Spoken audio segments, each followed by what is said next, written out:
Greetings everyone and welcome to ICT. My name is Sparsh Nitin and today I am honored to be a host for Mr. Anand Bhaskar. Now just a bit of insight about him. He is a wonderful singer and he has given his voice for projects like Mirzapur and Masoom with Disney Plus Hotstar. और एक और interesting fact I would like to mention ICC T20 world cup जो हुआ था 2021 में उसका जो बहुत ही कैची थीम सॉन्ग था Anand sir has also contributed in that. So Anand sir, list काफी लंबी है, but welcome to the show and tell us how you feel about it. Thank you for inviting me, Sparsh. And I'm glad that we are doing this. So thank you so much. I would love to start off with your childhood. Let's go back to the times and tell us how it molded the 2022 wala Anand Bhaskar. How was your childhood like? My childhood was, you know, very healthy, considering my parents have always been very supportive and very understanding of my choices in life. Most of them, at least. Um, I have always, been encouraged to sort of do what I want to do, and there was never like a resistance, so to speak, in terms of me wanting to do something and my parents telling me, no, you shouldn't do this, case क्योंकि इसमें future नहीं है, whatever. In fact, my parents, especially my mother, they are the reason why I started doing music in the first place, because they kind of identified that talent in me, and they started pushing me in that direction by getting me classical lessons, classical voice lessons, and in general giving me like a holistic music appreciation, so to speak, in terms of the kind of music they used to listen to. And that aside, my family is kind of like a family of achievers. My parents, both of them, were excellent students when they were in college, and they kind of retired as very reputed sort of very accomplished government officers. And so for me, I would say I was lucky enough to have a very well-rounded, healthy, wholesome childhood. And I was taught the right values by everybody in my family. So I think all in all, it was a great childhood when I look back at it. So I hope that answers your question. Awesome, great to know that. So singing, you said कि आपके parents ने identify किया, but what was the first time it clicked कि singing ही करना है professionally? See, when I was a child, I was in school, and I think I must have been 4 years old or something. When school में वो जो music period होता है, उसके हमारी जो music ma'am थी, she said, "Does anybody know a song in the class?" And I've been shameless when it comes to singing since I was a kid. So I raised my hand and I sang a song from a very old film starring Prem Nath, the actor Prem Nath ji, and it was a beautiful song, I remember. And the film is called Aabe Hayat. Very old, one of the first films that came out in Bollywood with music. And I remember when I was singing the song, the entire class was silent and my teacher was behind me. And when I finished the song, I heard a big round of applause from behind me. So when I turned around, I saw that all the teachers in the school had, gathered there. My music ma'am had gone and brought everybody to like sort of tell them that, okay, listen, we have this kid in class who can sing well. And back then I didn't know the significance of it all. And my teacher kind of told me that next PTM में mom dad को लेकर आओ. तो मैं तो डर गया कि PTM में क्यों बुलाया types. But then when my mother went and met my music teacher, she said he has a talent, natural talent for singing. Make sure it doesn't go to waste. And when I was a child, my mom tells me that I could, sing a Rasna commercial, by heart, before I could speak. So I think God has been very kind to me when it comes to, whatever little talent I have in terms of singing. But my goal in life as a musician was always to become a music composer. Singing was just one of the things I think I'm decent at. I don't think I'm the best singer out there, but I also think I'm not the worst. I think I can do well in a studio given a brief and given some time. I can do well in a studio. So singing was always sort of a stepping stone for me to become a composer, which is what I'm doing. Like even with Mirzapur, a lot of the times people introduce me as the guy who sang songs in Mirzapur, but people don't know that I composed all the songs in Mirzapur. I'm the music director of all the songs in Mirzapur. So that's something that even you introduced me as somebody who I sang in know Mirzapur. that, right. Yeah. So I want to correct that perception that I also composed all the songs in Mirzapur. And so I've been composing since I was 15 years old.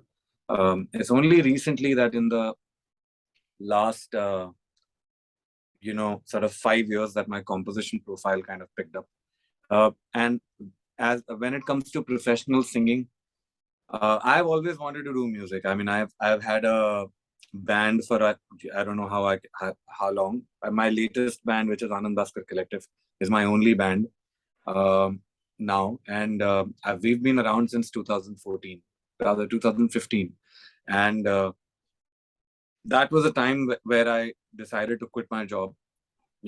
I had an argument with somebody, with the person I was reporting to, and I realized that a desk job is something that I definitely don't want to do, and I don't think I could do anything as well as I do music, right? So that's my sort of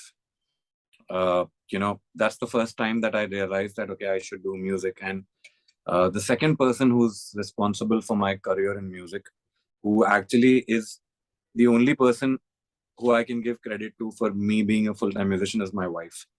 When I decided to quit my job, I called her and I said, listen, I don't think I can do this anymore. I don't think I have it in me to report to somebody else. And she said, screw this job. You've always wanted to do music. You've never given it a shot. Do it. And my question to her was, ki rent kaise denge? You know, I mean, if my salary doesn't come, so she was like, in any case, they are going to pay you for your notice period, and we'll see in the next 6 months if music is a viable option. If not, then there's always an option to go back to a job. Thankfully, I didn't have to go back to a desk job. I started approaching composers in production houses, started singing for ads, and I think I've sung in over 1,000 television commercials now. And you know, uh, Even now, I quite frequently sing in television commercials, and that was my start. And I saw music as a business first, because already knew it as an art form. So I saw it as a business first, and I decided that let me go and attack projects that are going to pay my bills. So advertising was the easiest to get into, and I kind of you know because I came from an advertising background and understood strategy and planning and sales, I approached my music career in the same way. I got into advertising, made sure that within 6 months I was making decent money, so that my wife didn't have to sort of bear the stress of finances all on her own. I mean, that happened for the first 3 4 months, but after that, when good money started coming in, uh, you know I was kind of sort of settled in my role as a professional musician. So it gave me a lot more time. Like I could make my monthly salary as the vice president of the company, which was what I was in my job, in my desk job. I could make more than the salary that I was making in a month in just 5 to 6 days, you know. And so I had the remaining 20 25 days free to focus on my band, focus on learning music production and stuff like that. So in 2018 is when I started actually learning music production. And it's around that time that Mirzapur happened. And then, the rest of my journey followed after that. Mirzapur, Bombay Begums on Netflix. I did 4 songs for Bombay Begums. And then Masoom happened. Then Dr. Arora happened with Imtiaz Ali, Sajid Ali, and Archit Kumar. And, I also did a film called Rat on a Highway, which stars Randeep Hooda. So it's been quite a journey since then. So I hope that answers your question. It does very well answer my question.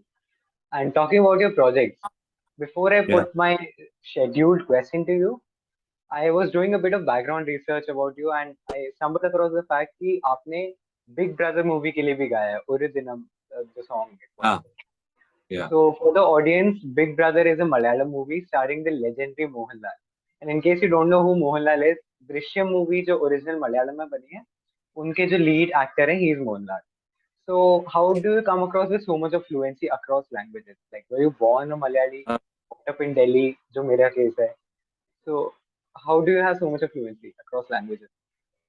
I think I get that from my mother. When so my mother can speak Hindi, English, Malayalam, Punjabi very fluently, and Punjabi was something that she learned when she went to Delhi from Kerala. Before that, she didn't know. She's a person who was born and raised in Kerala, and she picked up Hindi and Punjabi in Delhi. So that's something I feel that's a quality that she's born with, and I think she passed on that quality to me because even in ads I've sung in uh, many languages like Tamil, Telugu, Kannada, Malayalam, um, Marathi, Gujarati, Bengali, Oriya, Assamese, Bhojpuri.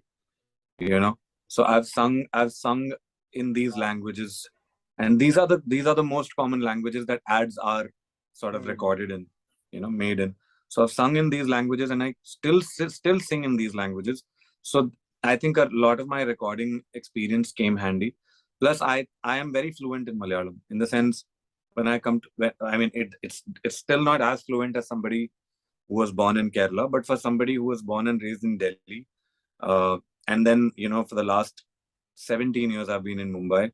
My Malayalam is quite frequent, quite fluent actually. Uh, I can like kind of have a good conversation with anybody who speaks Malayalam really, and it's a little slow in the sense my rate of speech in Malayalam is a little slow. That's because I don't get to practice with anybody. My wife is not a Malayali, so but that then again, my pronunciation has always been pretty good since I was a kid. So for me to sing a Malayalam song was like I had already had a good 4 to 5 years of experience in singing Malayalam jingles, television commercials. And before that, I had already done another song with the same composer, Deepak Dev sir, a song called Kedade for a film called Valli Kudilile Vellakaran, which didn't do well. The film didn't do well, but the song did quite well. And then, he called me back for Oridinam. And, so that's how it happened. So it was the song in itself wasn't hard in terms of the pronunciation, but singing Malayalam songs is very hard in terms of the musicality and in terms of the way the melodies are designed. You need to be very very prepared, you know. And I don't think I was prepared to sing Urudinam because it's not an easy song to sing, to be honest, at least to me. And somehow Deepak Dev sir, he kind of uh, was very patient with me and he made me sing. Plus, in film playback songs you don't get a lot of time. You have to be so prepared that you have to just turn up at the studio, hear the song, say 5, 6, 7, maybe 10 times, and then just enter the vocal booth and start recording. You don't get time to, you're not sent the song for confidentiality reasons to practice for 2, 3 days and get familiarize yourself uh, you know with the melody. You can't familiarize yourself with the melody because you don't have the song. You're played the song for the first time when you're called in for a recording. And which is why I feel that a lot of singers should practice recording themselves at home, and so that they can understand how to pitch correctly when their voices are isolated in the headphones, right? Otherwise, we are, as singers, we are used to singing in our rooms and without headphones. So there's room ambience and our voice is not isolated enough. So all that practice I already had when it came to singing jingles. And when I went to sing Ridhanam, I barely managed to sing it as per his expectations. And I mean, the song came out quite well actually, and it became a huge hit. The only thing I'm disappointed with is the fact that nobody knows that I sang it. You know, like nobody in Kerala Yeah. really knows that I sang it. Uh, considering considering how big it was in terms of a song becoming a hit, right? I always say that it was like the Tum Hi Ho of the Malayalam film industry. You know, it was that I think it was that big. I mean, everybody was like making covers of it and sharing it for like over a year. It became that huge, and nobody like that's the complaint I have with the audience these days, that they don't care about who sang the song, who composed the song, who wrote the lyrics. You know, they don't care about it. If they like a song, they'll put it as their status, or share, make a reel on it, or cover it. But they wouldn't care who sang it, composed it. A lot of the times people would cover it and not tag the composer, not tag Deepak Dev sir. Some people would tag me but not tag him. you know it's a thing, it's a complaint I have with the audience these days. But yeah, but so yeah, I hope that answers your question. On that note, the greedy Sparsh Nitin inside me wants at least two lines of Uridinam. If you could please sing it for I me and I the need audience. to see the lyrics. Let me just check. You have all the time in the world.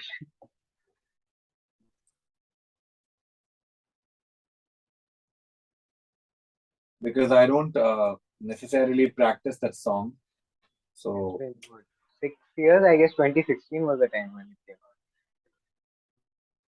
out. no, I think it was later, Was it? not 2016. My research went wrong.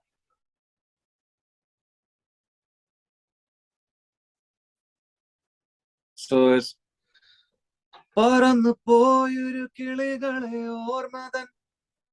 ഓർമ്മതൻ വഴിയിലെ ചില്ലകളിൽ വരുമോ, നിറയു നീ മിഴീണയിലെ നീർമണി നനവുകൾ മായ്ച്ചിടുവാൻ വരുമോ, ഒരു തൂവൽ ഒരു തൂവൽ ഇനി തരുമോ,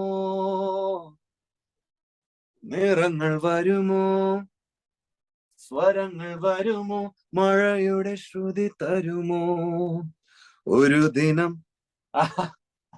ഒരു ദിനം കനവിൻ മലർവനം അരികിലത് മിഴികളിൽ അടരുകയോ, ഇതുവരെ കരളിൽ പ്രിയമൊഴി മധുപകരം പലദിനം ഓർത്തിടവേ, പണ്ടു പണ്ടേ പൂത്ത മലരുകൾ മിന്നും മിന്നാമിനുകൾ ഒരു കുറിയിനി വരുമോ,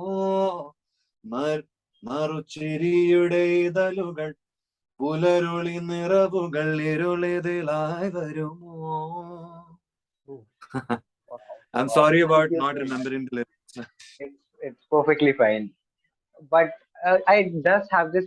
I don't know if it is just with me or is it a fact in general. But the Malayalam we speak is much different from the Malayalam used in the lyrics of songs.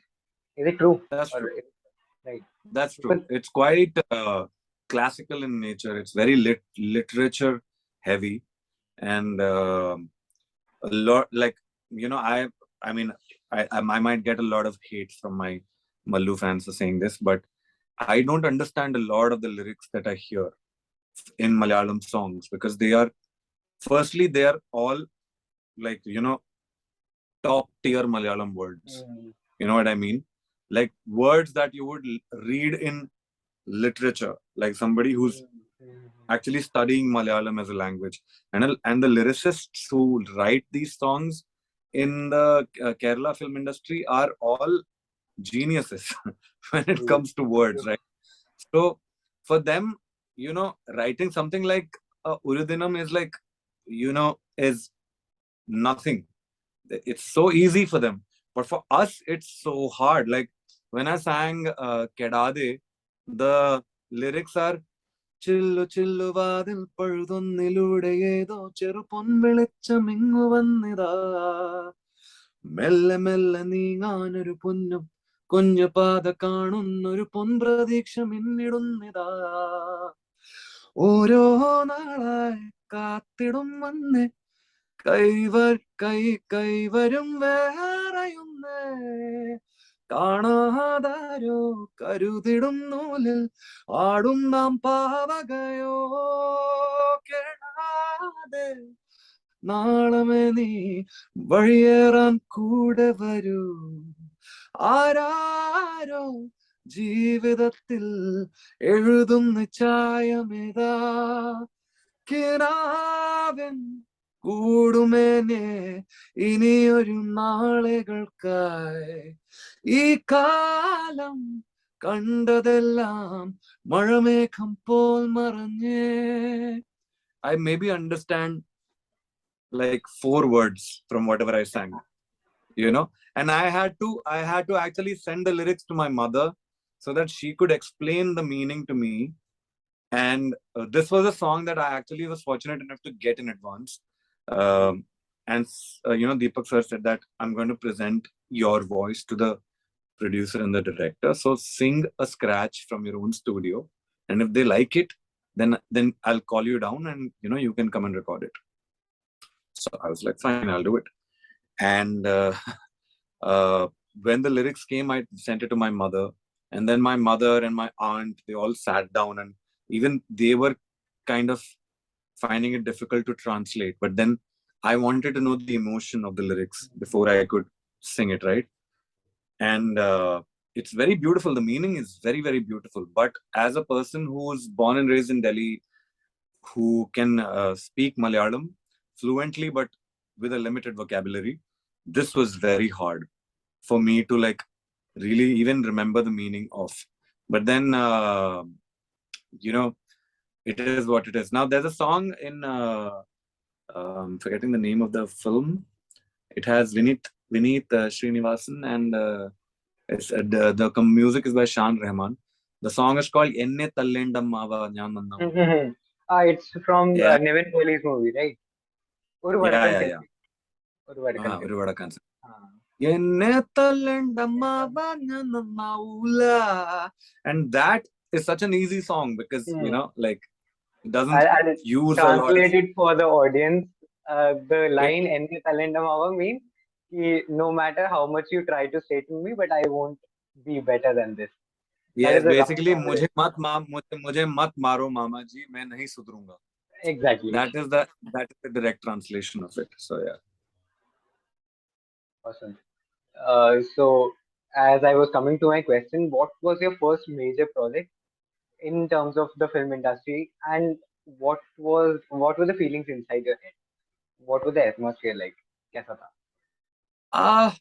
I think my first big project when it comes to, say, singing was Baghi 2, the Tiger Shroff film, where I sang the title track of the film called Get Ready to Fight Again.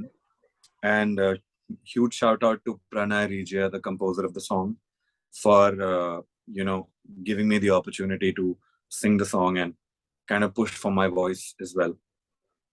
And the only disappointment that I had was in that film was that my track was nowhere in the film. It was a promotional track, so to speak, and it was sort of given the space of the title track, but it was nowhere in the film. So it was a little funny when I took my parents to watch the film, and they were like, "You sung the song, but it's not in the film," like that. But then I think it was followed by my song Shabashiyan in Mission Mangal. Again, a lot of people, like, this song is played in literally every reality show, but nobody knows that I sang the song. Shilpa Rao and I sang the song, and backing vocals were done by Abhijit Srivastav. Some additional vocals were done by Abhijit Srivastav, and nobody knows this. And it's one of the most popular Amit Trivedi songs ever. And I think in composition, I was already composing for a lot of ads and stuff. But my big break came when I signed Mirzapur season 1. I composed 3 songs for it. One of the songs from season 1, titled Varun, became a huge hit. People loved that song, gave the song a lot of love. And then obviously I was called back for season 2. And now I'm doing season 3. So yeah, I think Mirzapur was my first big composition break. And again, huge shout out to Ankur Tiwari, a fellow indie musician, and also one of those people who bridges commercial music to independent music. He's responsible for placing a lot of independent musicians in films, and I hope he continues doing that. So it was because of him that I got, because of his recommendation, that I got Mirzapur season 1. And and I've been associated with Excel ever since, and the team, and everybody. So yeah. Moving on to the next question. You've been in the industry and the singing field in general for long. So has there been a dark phase for you? And if yes, then how did you come out of it? So shoot some motivation for me and the audience as Dark phase. Hmm. Actually, all my dark phases were over before I took music full time, because uh, you know there were times when I was, you know sort of, before this was like what, around the period of 2 years before I met my wife. I was alone, and I had a lot of, I think I was probably depressed, and there was literally no sort of uh, direction in life, because I've done a master's degree. I have a master's degree in fashion management and technology from NIFT, which was the which still is the best fashion school in India, and one of the best fashion schools in the world. And back then, I secured my degree when my course only had 150 seats all over India. You know, uh, After that, I joined the retail industry, and I didn't like it. Then I joined the advertising industry. I didn't like it either, but I still stayed in it. And you know, I would jump from job to job. Like back then, because I would never be like good enough to like work in an agency, because I didn't like those jobs. And the only thing I ever wanted to do was music. And back then, I used to think that if you have to do music, you should either be super rich, so that you have the resources to sort of record yourself, shoot a music video, and whatnot, or uh, you have to be really poor so that you have nothing to lose. Like a middle class person like me would probably never do music. So I was quite depressed, you know, quite depressed, and I uh, I think I've also had a few suicidal thoughts once or twice, because I used to be that depressed. And but because my family has always been supportive, and they've always been around for me, they were a big support function, and my friends as well. Like, I thankfully have been fortunate enough to have some amazing friends throughout my life, and I still am in touch with all of them. So for me, uh, that phase probably was the darkest phase of my life. And I was also sort of overridden with guilt because of some of my actions. Like, I wasn't the most model sort of human being. I had hurt a few people close to me, emotionally and whatnot, and it was something that really, really, really, like, weighed over me. And I think that was the darkest phase of my life. And that was also the time that I understood what depression and not being mentally well felt well. like. you know and the way I got out of it was, the first thing I did was, you know like, once I was sort of thinking, once I was so used to thinking negatively, I was like, why am I doing this? Why am I thinking negatively about everything? So one day I looked at myself in the mirror. I had gained a lot of weight. I think I was 97, 98 kgs. And I realized that, at least, let me start with my body. Let's see what I can do. So back then I had just joined a new company, and they had a gym for the employees in the same building, you know. So free gym, free trainer. I went for one day, and the trainer said, walk on the treadmill for 10 minutes. That's it. That's what you're going to do for a week. I was like, okay, you know, something new. So I went for a day. And the next day I was like, okay, I've got nothing to do. I used to live alone. I've got nothing to do at home.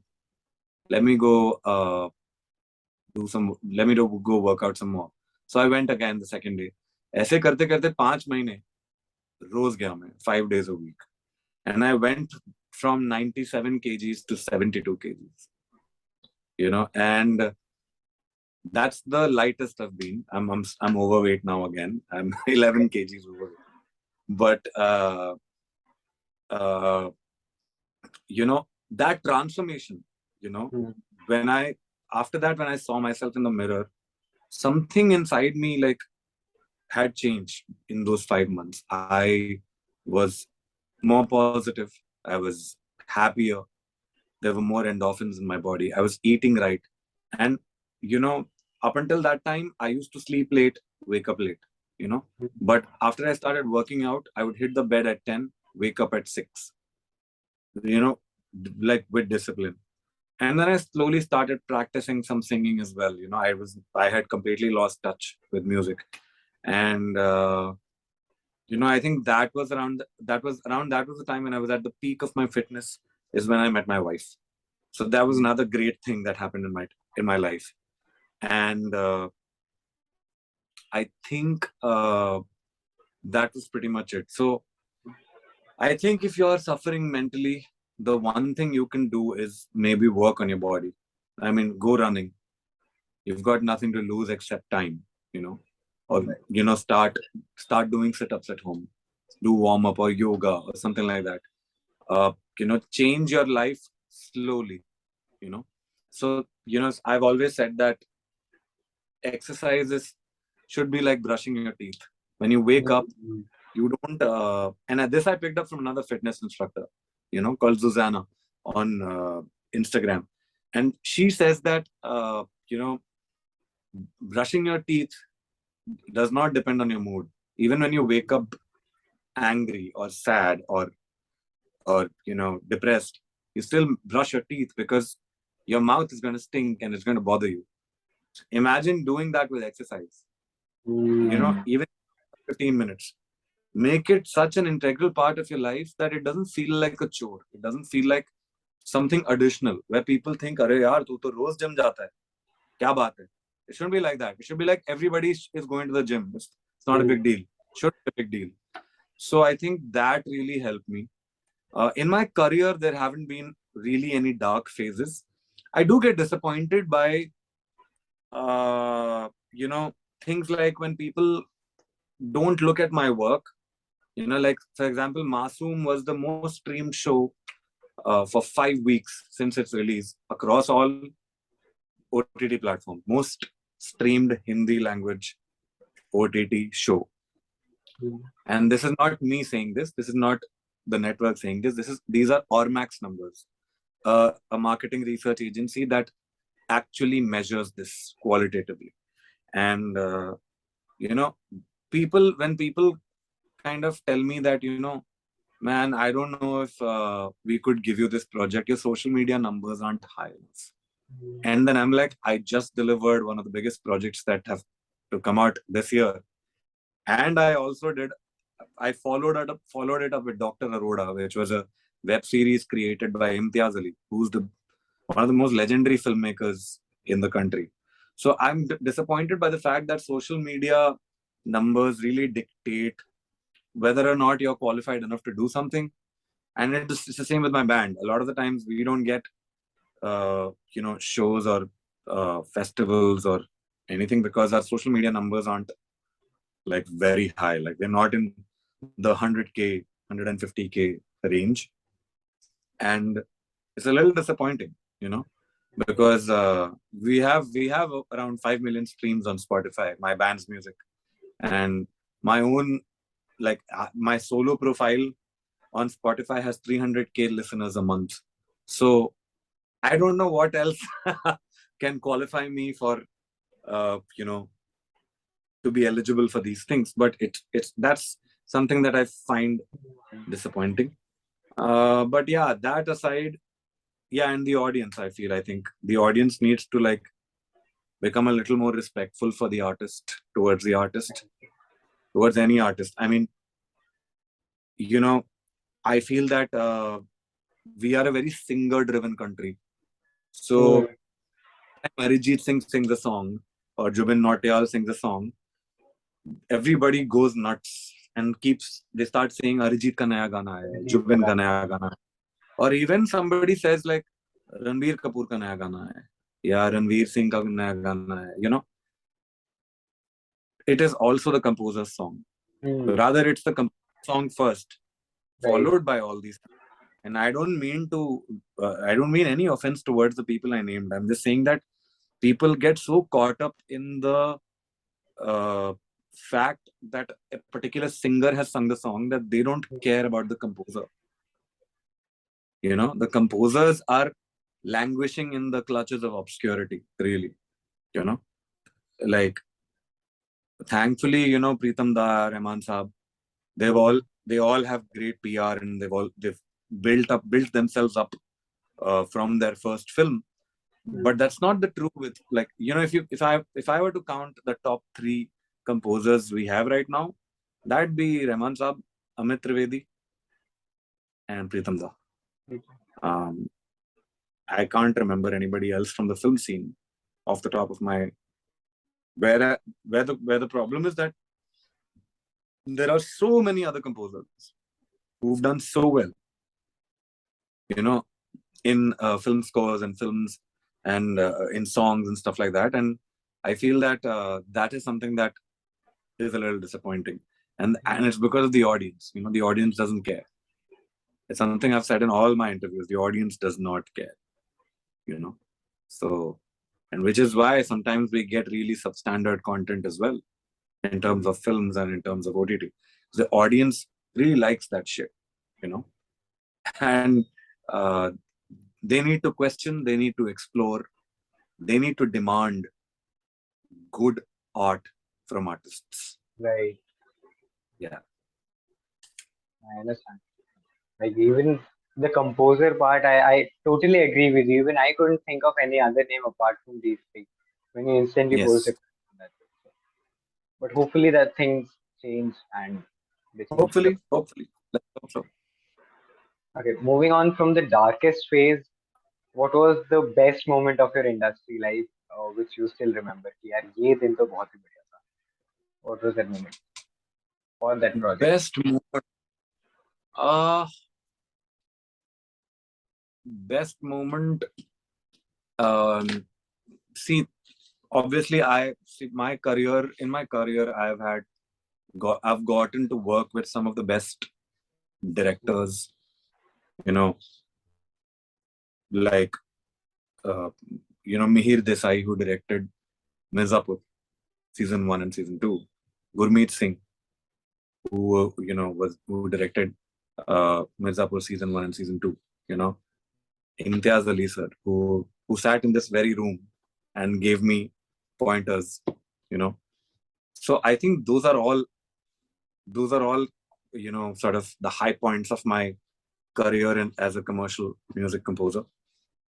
And you know, every director that I've worked with has been a school.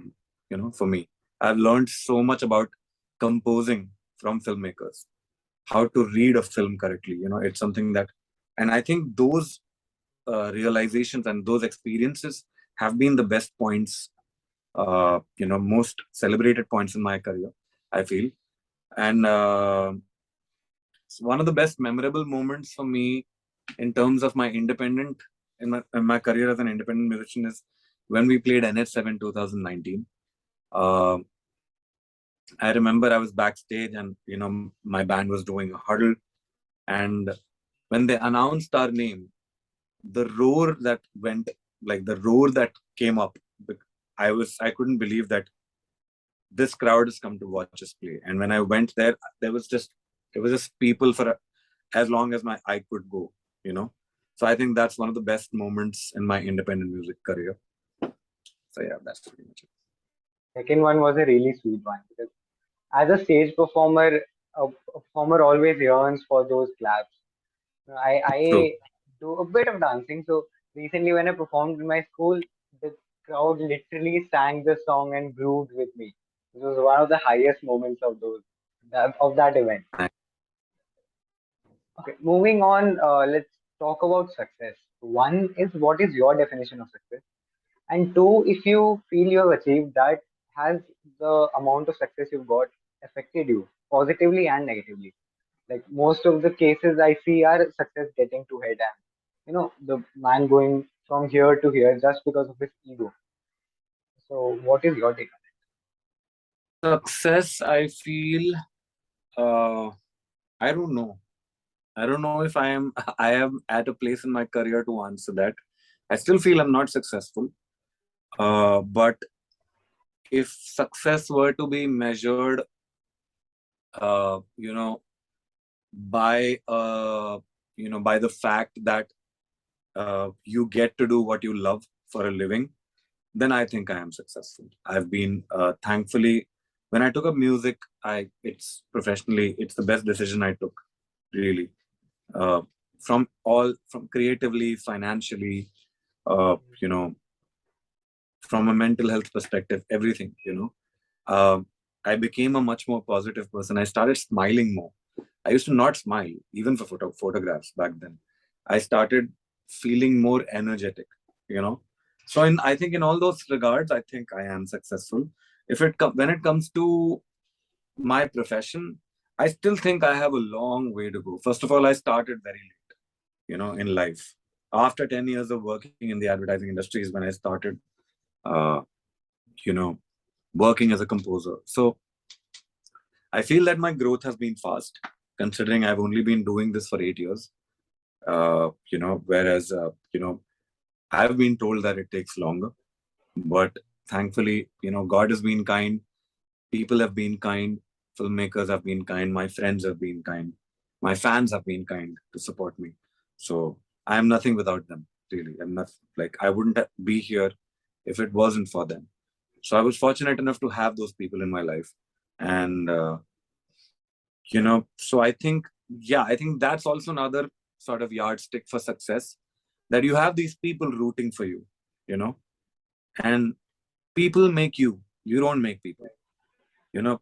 These people are rooting for you, these people are looking out for you, you're in their prayers. Every time you achieve something, they celebrate. And I think that's a great definition for success, right? Like when somebody is truly sincerely celebrating for you, rooting for you, and you're like saying woohoo, I knew it that you could do this. So yeah, monetarily, I would love to have a huge bank balance.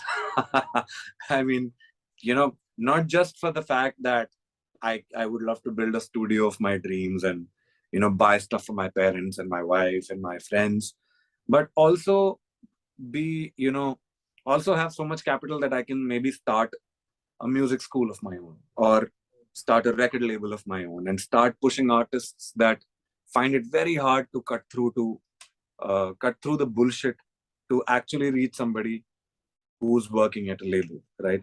So that's something that I intend to do in the near future. Love to get into music education and also into the music business, because the music business really excites me. So that's something that I want to do. So yeah, I hope that answers your question. it? Coming down to the last question for today, what is your piece or pieces of advice for anyone who's starting off in the field of music? Not just singing or composing, but all of the realms that music has. What is the piece of advice for them? See, yeah, like it can't be like one advice. So from based on my own experience and career, I feel that the first thing should be practice. And anybody who is a singer, like your voice is your instrument. So anybody who sings or plays the guitar or plays the drums or whatever, make sure your instrument is polished at all times, because you will be required to, you know, perform and present your skills at any point in time. You have to be at the top of your game. So practice every day. That's one. Secondly, I feel, uh, don't be too emotional about uh, your career in music. Reserve your emotions for your performance, but not, and don't spend them in the business. You have to understand that music is still very unstructured as a business right now. It's not like a corporate job, right?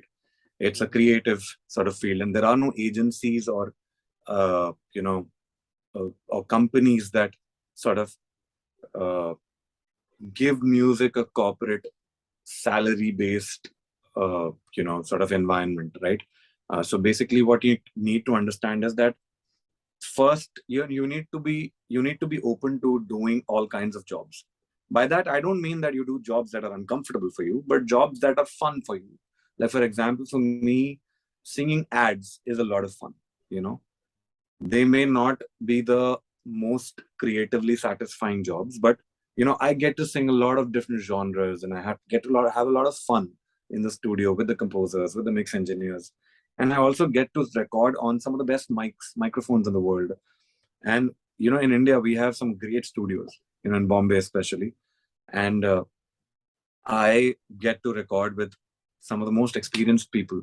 So everything is a learning, and so first find out what are your paycheck projects and what are your passion projects.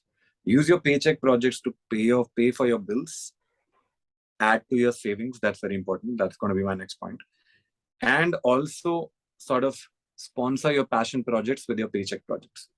you know Advice number 3: make sure you're very good with your finances. If you don't understand how that works, grab hold of a CA and grab, like, maybe take tuitions from somebody who can understand, who can sort of teach you how to save and invest.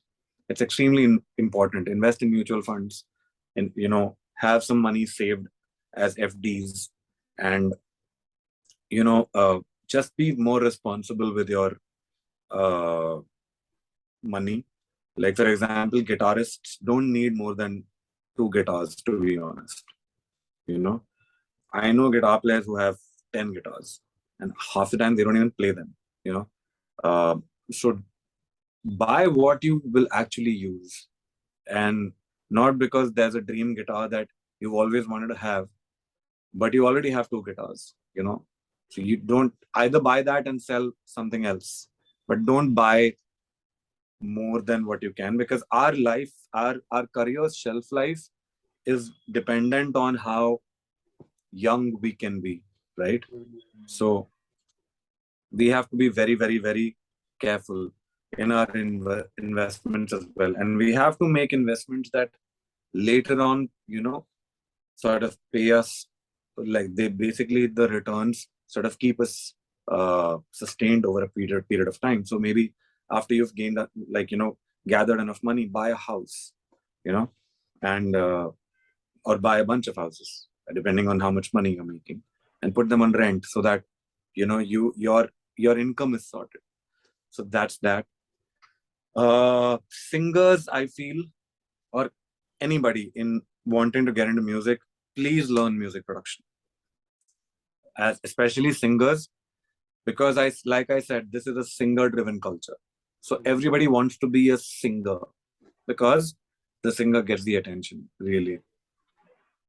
uh, but not everybody makes it as a singer. you know Ideally everybody should make it, but not everybody makes it as a singer. So your career cannot be one dimensional.